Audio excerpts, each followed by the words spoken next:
The gene scanner and the gene storage are gonna be a revolutionary addition to ARK Survival Ascended, changing the way you play the game. Now this is a controversial addition as it affects all the creatures globally and is hidden behind a paywall. Also, the addition of the Embryo Incubator is a huge quality of life improvement where you no longer need to babysit your gestated creature, giving you a little bit of peace of mind to keep that baby alive. If you do find this video informational, don't forget to smash the like button as it always helps with the algorithm, and also subscribe and share around as that always supports me. With that, let's get right into this video. Unlocking at level 86 and being crafted in a fabricator, Gene Scanner is an endgame tier item having capabilities to extract and track creatures, requiring 10 black pearls, 10 electronics, 60 polymer, 80 crystal, and 40 metal ingots. Next up, the gene storage, also unlocking at level 86 and being able to store all the traits that you extract with the gene scanner,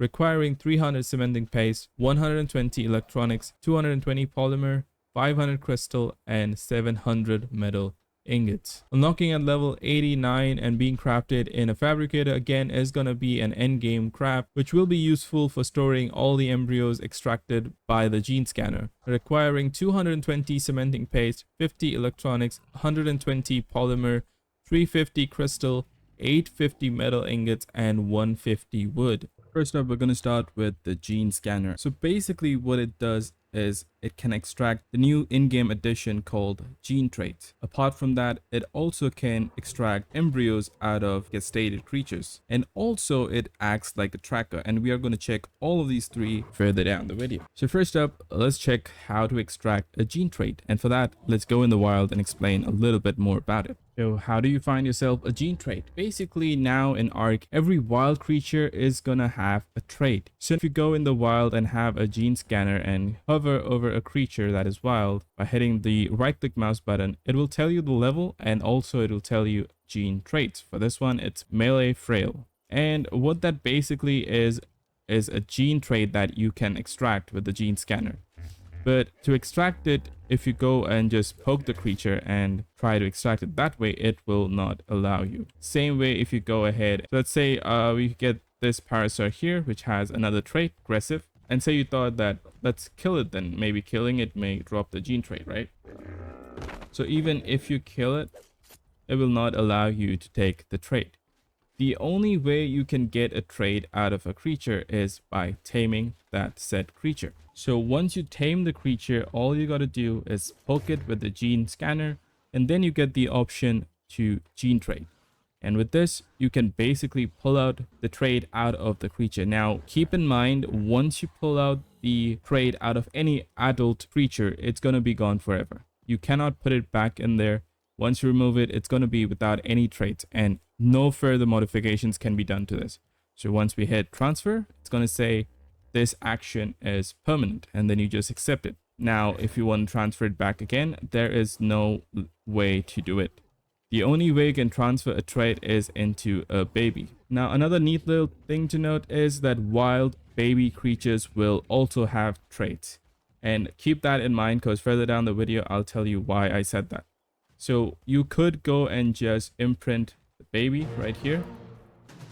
And the same thing, you can go and extract the trait, as well as go ahead and store the trait in there. Also, there is a neat little trick. Say you have your gene trait fully capped on the gene scanner. Well, what you could do is, say you find another gene trait you want to get, you could just find a baby, any baby creature, and put in the traits in its inventory. And then you can basically take it in a zeppelin or put a cryo fridge down, let it happen, and then take it that way. But it is a trick that you could probably use. That's basically the small little trick that I found with the wild babies that can be useful for storing traits on the fly. So now that we have checked out the wild creatures, how to get the traits out of tamed creatures, let's check out the limitations it has upon breeding them. So basically, if you breed your trait creatures and get the egg and wanting to transfer the gene traits onto the baby, that simply doesn't happen. The wild babies do have gene traits in them, but let's quickly pop these 3 eggs, which are from the parents here, that have different traits. So let's go and quickly check that out right here. So here we have the 3 eggs from the parents that had traits. So let's hatch them one by one.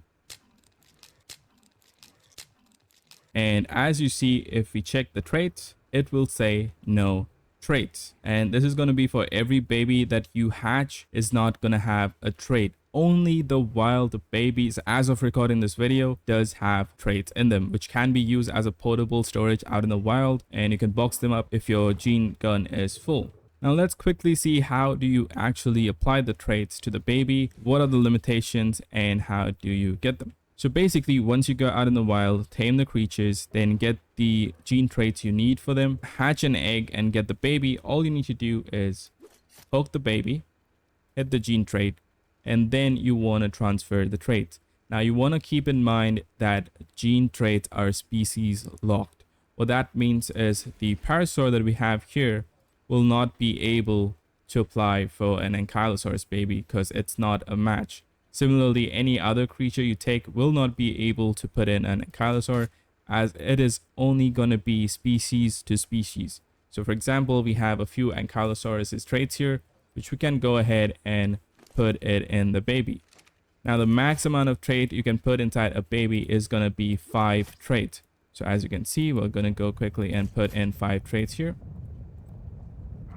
There we go. Now the other thing to note is once you put the gene traits, till the time it is a baby, you can go ahead and remove the traits. You can put it back in there. You can mix and match and do whatever you want to do in this baby period phase. That means from baby to juvenile to adolescent, you can keep switching in the traits. If you say you found a better trait and you want to put that in and the baby is still growing up, you can go ahead and put the trait in just like that. But however, say if it's a fully grown adult with all the 5 traits in there, you can no longer mix and match. You can remove them, but once you remove it, for example, say remove this trait, I can no longer put that trait back because it is now an adult and it will not allow me to. See right there. What?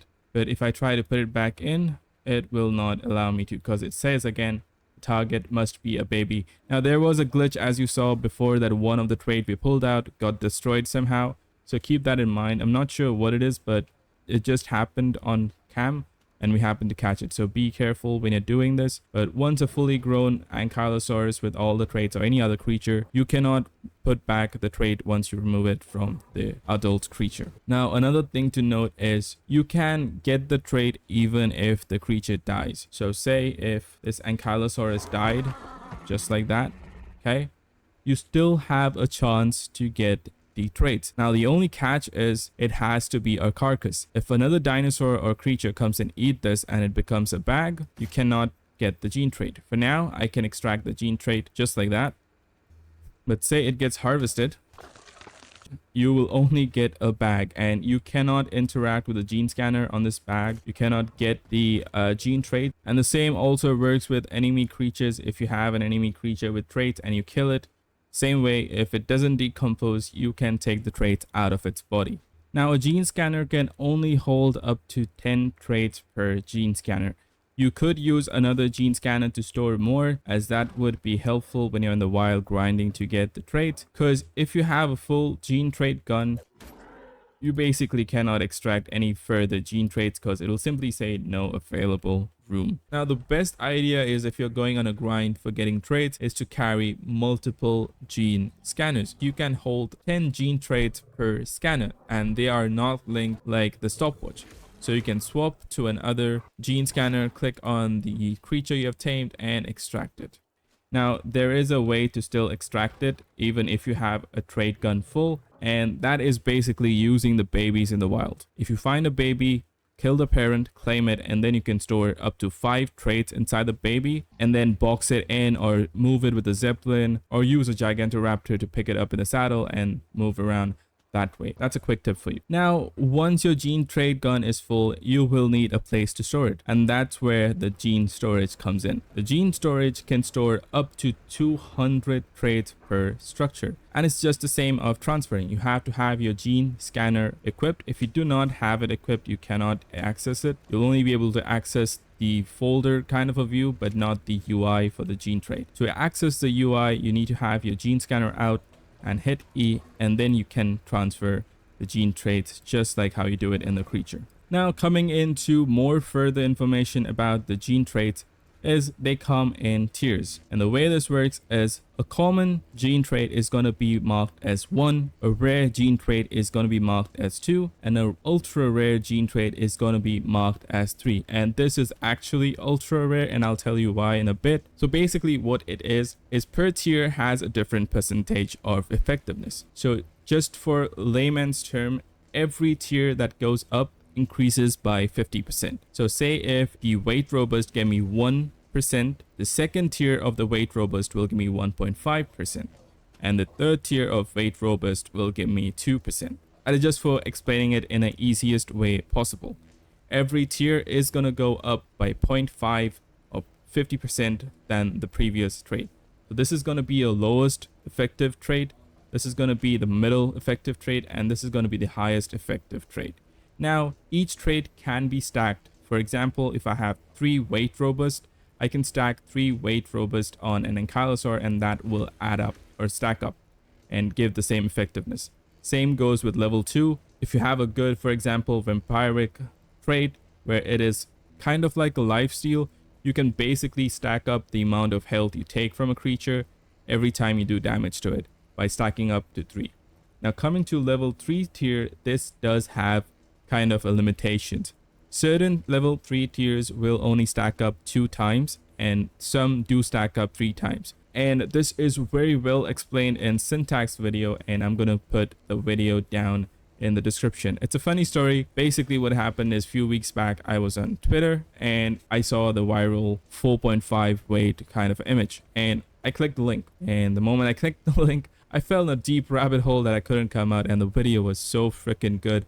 I just ended up watching the whole trait system video, and that is a reason I'm not actually covering it on this video, because I've actually seen how the gene trait is differentiated, and I don't want to make a video where I cannot add any value to it or take credit from someone else's work. So I am going to put down in the description Syntax video so you can have a watch, and that will explain the whole gene trait system in the easiest way possible. Now, as for the rarity on the tier, let's just come here. Now to my left I have 150 perfect tamed ankylosauruses, and to my right I have the lowest of the low, level 1 and level 24 ankylosauruses. Now you might think a higher tier trait may be available in a higher level creature. Well, that is not the case, sadly. I have spawned in around 12 ankylosauruses, and here is what they have. So we have level 1 trait, which every trait is going to be marked with a number when you scan it with your gene scanner, suggesting the tier of the trait. Here we have a level 2 trait, which is marked by number 2, and here is a level 3 trait marked with number 3. Now you might think that, well, maybe they're 150, so that's why they have level 3 gene trait. Well, you're surely wrong. I would say not to waste any resources on taming a high level creature to get the traits if you're trait farming, and you might want to stick with the lower levels, because here we have a level 2 trait in a level 1 creature. And if I go right at the end, we have a level 3 tier 3 trait in a level 1 ankylosauruses. So the traits are random in every creature. It doesn't scale as per levels. So keep that in mind and don't waste your resources trying to tame a higher level creature just for the expectation of getting a higher tier trait. It doesn't work that way. Now coming back to the gene storage, and there may be a question, what happens if the gene storage gets destroyed? So here we have a gene storage and we have 3 traits in there. So say it gets destroyed, don't worry, your traits are actually safe, as if you see there is a bag there. And the way you do it, again, the same thing, you have 30 minutes to extract it with the gene extractor, and you can pull out the gene from the bag. Now this also works with enemy structures, so if you are in PvP and you destroy a gene trait storage, you can basically extract the enemy's traits from that storage. Because a small little bug that I'm facing is every time I transfer, I get stuck at a processing screen and I cannot escape it at all. No matter what I do, I cannot escape it. I tried restarting the game, I restarted Steam, it doesn't get fixed. If I hit escape, and then I have to do it all over again. Basically just every time hitting escape and getting the transfer done, which is a big hindrance to people on official servers. So I wanted to point that out as well. Also regarding the gene traits, you want to keep in mind that different gene traits affect different drag weight. And what I mean by that is this Anki is a mineral bearing Anki. So if we hold H, it will give us the information of what the trait does. And in this one, it says reduces the weight of the following resources by 15% when in its inventory. Now, the same trait if you have in a Giga, which has a higher drag weight, there is a reduction by 10%. So mineral bearing in a Giga reduces the weight of the following resources by 5% when in its inventory. So different drag weight may alter the traits and reduce the percentage depending on what it is. This can affect damage traits, this can affect weight traits. It doesn't affect all traits. Some traits are same on all creatures, but some traits are affected depending on the weight of the creature. So that's something you want to keep in mind. And I think that's pretty much it for the gene traits and the gene storage. Moving on to the embryo extraction is by far a good quality of life improvement, as many of y'all must have faced a situation where you had your creature gestating and then gives birth and you lose a creature. I myself had this experience in Gen 2 where I was breeding a lot of gachas to get the element dust gacha, and I kept killing them because I wasn't there when the gacha gave birth. But not anymore, because with the gene scanner you can now extract embryos. Now, before we get to the embryo, there is a cool nifty feature. If you check in the bottom section, you have a gestation monitoring. Now, that is not just there for show, and it is a neat feature. So if you want to check the stats of your baby creatures like you could do on an egg incubator, well, you can do that with the embryo as well. And the way this works is once you have your creature gestated, you need to go to the creature and just hover the gene scan on it. And as you can see on the right top hand, we have all the colors and all the stats that are allocated for the health, for the stamina, and all the different stats that are there. So this will be really handy, and you have to check them before you extract this, because once you extract the embryo from the creature, you will not be able to see the stats in it. So to extract, it's really simple. It's the same as extracting a gene trait. You poke the creature and you say extract embryo. So let's go ahead and do that for this guy as well, and I have this one extracted and I'll tell you why. So that's basically everything about extracting an embryo. And now once you extracted it, that's when the embryo incubator comes in. This works similar to the egg incubator, but the only thing is it will not tell you anything about the stats. That is why you have to check it before extracting from the creature. Now, as you noticed, I had this way before, and that is just to show you that there is no difference at all if you are gestating a creature and the embryo is in the creature, or if you're hatching the embryo in the embryo incubator. But nonetheless, a huge quality of life improvement, because now you can just put your embryos in the embryo incubator and it will incubate it right till the end and store it for you to hatch it whenever you require. So once it reaches 100%, you can basically just go here and hatch an embryo. Another little scary part is once you put the embryo in here, note that it gets added to the input of survivor mate. So be careful about that, not to assign any of these embryos by mistake to a fridge and enable the automated withdrawal, because if it removes the eggs from here, there may be a chance it destroys it. So keep that in mind. So let's quickly go and hatch the embryos.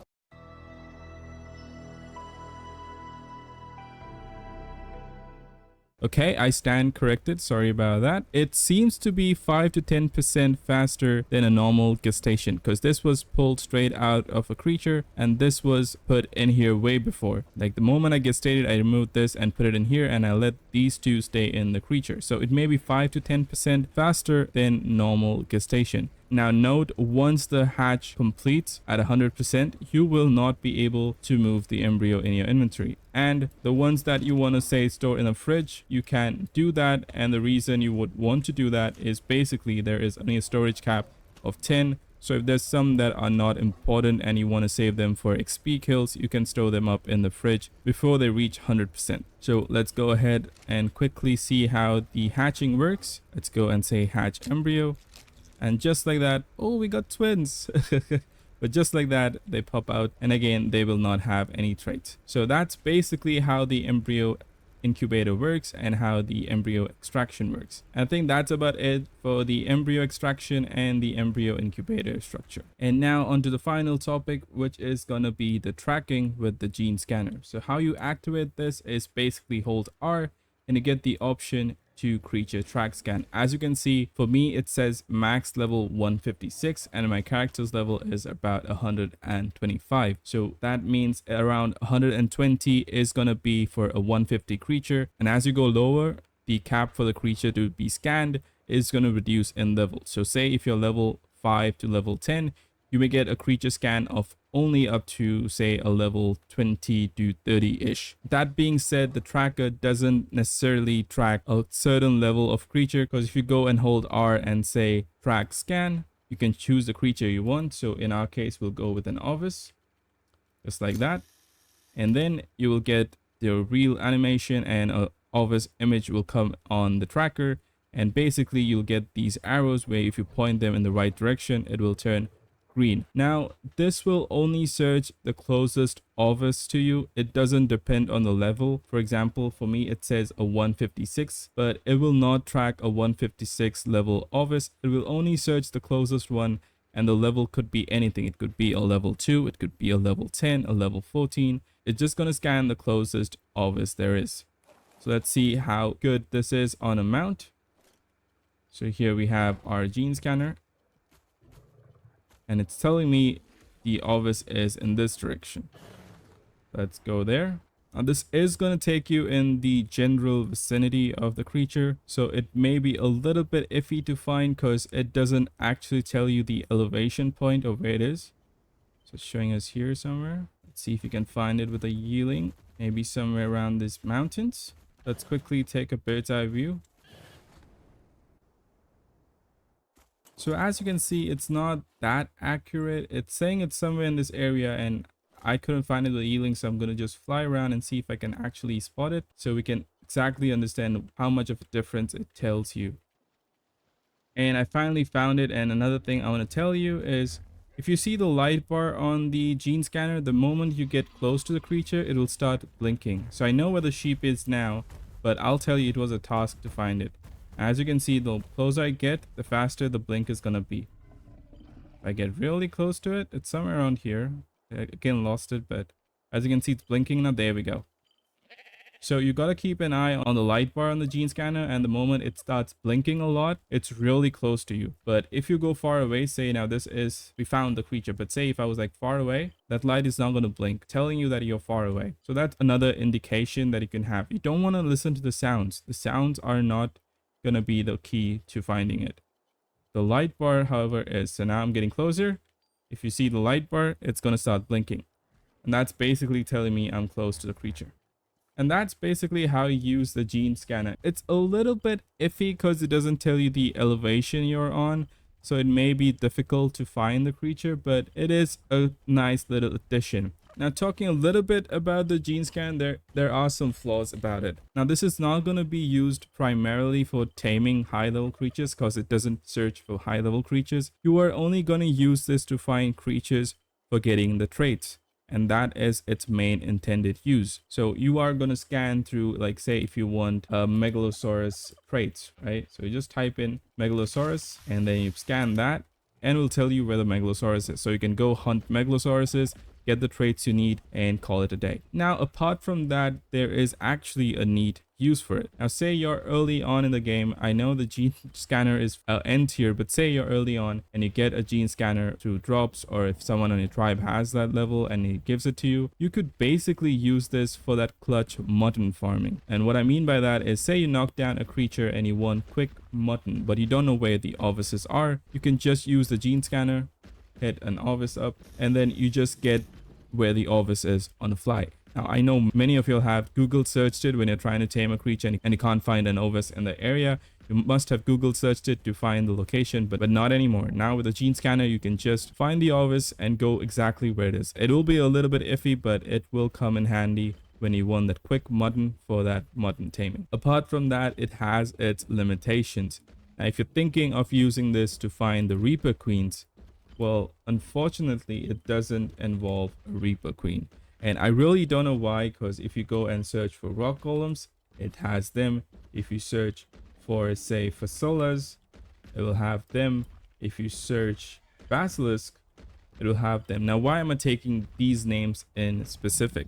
Now, these creatures hide in the ground, or they burrow themselves, same like the Reaper Queen. So that was my first initial thinking. That's maybe the reason they're not there. The second reasoning was maybe the Reaper Queen doesn't have traits, because this is intended for getting traits. But if I spawn a Reaper Queen really quickly here, just like that, we have a Reaper Queen and they do have traits. So it is a no-brainer why these are not on the list. I don't know why they didn't add it. It would be easier to find a Reaper Queen and trap them and get the impregnation you need. But it is a missed opportunity and maybe it makes it a little bit overpowered, some would say. Also, another quick tip, if you have the gene scanner and access to tech helmets, you could combine them. And what I mean by that is when you're scanning a creature and say it says you in this vicinity, you can toggle the visor where it does the scan for creatures, making it a little bit easier to locate the creatures you need. That's just a quick tip if you have access to tech helmets. Now onto our subscriber corner, and we have a very interesting question. The question comes from the Harvey06. I hope I said that right. And basically it's asking if an aberrant version of the dino and a normal version of the dino, can you share the traits between them? And that's what we're going to check out right now. So here I have an aberrant Ankylo and a normal Ankylo. So let's hatch